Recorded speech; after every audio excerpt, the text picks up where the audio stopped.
আসসালামু আলাইকুম। ইসলাম ইলেকট্রনিক্সের পক্ষ থেকে আপনাদেরকে জানাই স্বাগতম। বন্ধুরা, আপনারা দেখতে পাচ্ছেন এটি একটি online UPS 6 KVA capacity.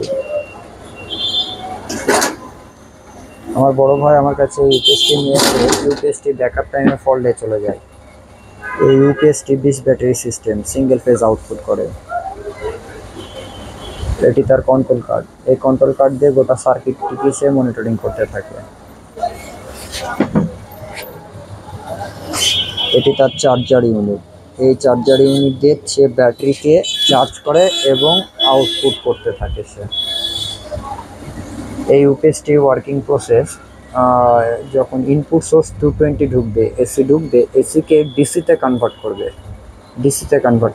Charger থেকে ডিসিতে কনভার্ট করে ফেলবে। ডিসি দিয়ে ব্যাটারি সোর্সকে চার্জ করবে এবং ব্যাটারির সোর্সকে চার্জ করা সত্ত্বেও সে আবার ডিসিকে নিয়ে আবার এসিতে কনভার্ট করবে। ফ্যারাইট কোরগুলো এসিতে কনভার্ট করে সে আউটপুট করবে। এই ইউপিএসকে আমাদের মতো করে আমরা আউটপুট বের করতে পারি এখানে কমান্ডের মারফতে। এখানে 3টি বাটন দিয়ে দিচ্ছে। আপনি যেমনভাবে আউটপুট রাখতে চান, সিলেক্ট করতে চান, তেমনভাবে আমরা আউটপুট পেতে থাকবো। সচরাচর অফলাইন ইউপিএসগুলোর ক্ষেত্রে আমরা দেখতে পাই, যদি ইনপুট সোর্স যদি কমে যায়, আউটপুটও কমে যাবে। আর এই ইউপিএসে সেটা না। এই ইউপিএস আপনার ইনপুট সোর্স যদিও কমে যায়, সেক্ষেত্রে আউটপুট আপনি যা কমান্ড দিয়ে রাখবেন সেই ধরনের কমান্ডে এসে থাকবে। এই ইউপিএসের যে কোনো একটা রেজিস্টারও যদি ফল্ট থাকে, সেক্ষেত্রে তার কন্ট্রোল কার্ডে বুঝে নেয় যে সে ফল্টে আছে, সেক্ষেত্রে সে ফল্টে চলে যাবে। এমনকি তার কুলিং ফ্যানটি যদি অ্যাকুরেটলি প্রপারলি বাতাস না বের করতে পারে, তার গরম টেম্পারেচার না বের করতে পারে, সেক্ষেত্রেও সে ফল্টে চলে যাবে।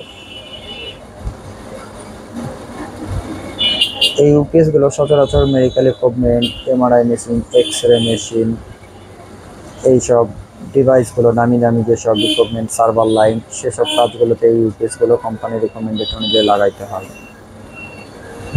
এই ইউপিএস যে কোনো প্রকার ডিভাইসকে ড্যামেজ করবে না কখনোই।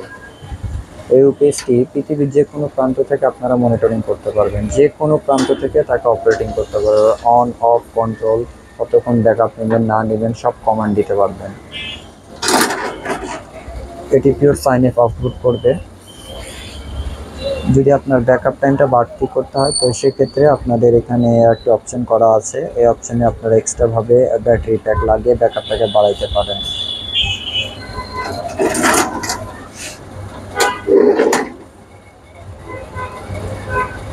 তো বন্ধুরা, এই ইউপিএসটির প্রবলেম আপনাদেরকে বললাম যে ফল্টে চলে যায়। তো সচরাচর ফল্টে যায় কিছু কিছু কারণে বেসিক। তো এখানে কিছু আইজিবিটি ইউজ করা হয়েছে, এখানে কিছু আইজিবিটি ইউজ করা হয়েছে। আইজিবিটিগুলো যদি ড্যামেজ থাকে, সেক্ষেত্রে সে ফল্টে চলে যায়। অনেক সময় দেখা যায় যে তার কিছু কন্ট্রোল কার্ড আছে, ছোট ছোট কার্ডগুলো আছে। এই কার্ডগুলো যদি প্রবলেম হয়ে থাকে, যে আইজিবিটিকে গেট ড্রাইভ পালস দেয়, যদি প্রবলেম হয়ে থাকে, সে কন্ট্রোল কার্ড বুঝে নেয় সে প্রবলেম, সেক্ষেত্রে সে ফল্টে রেখে দেবে, সে পিরিয়ড কোডে চলে যাবে। এমনকি এখানে শুধুমাত্র একটি রিলে ইউজ করা হচ্ছে ইনপুটে, আর কিন্তু আউটপুটে কোনো প্রকার রিলে ইউজ করা লাগে না। ইনপুটে রিলেটা ইউজ করছে যখন আপনার মেন লাইন ফেল করবে, ফেল করার পর যদি মেন লাইন যখন আবারও ব্যাক করে, তখন সে ডিলে টাইমিং হয়ে লাইনটাকে ইন করবে। সে প্রথমে আপনার অন করে দেবে না, ডিলে টাইম হয়ে সে লাইনটাকে ইন করবে। ইন করে সে তার চার্জিং কার্ডকে সে কারেন্টে পৌঁছে দেবে এবং চার্জিং কার্ডটি তখন ব্যাটারিকে আবার পুনরায় সাপ্লাই দিয়ে থাকবে অ্যাম্পিয়ার থেকে। এই ছিল বন্ধুরা অনলাইন ইউপিএস এর সম্পর্কে কিছু কথা। আসসালামু আলাইকুম।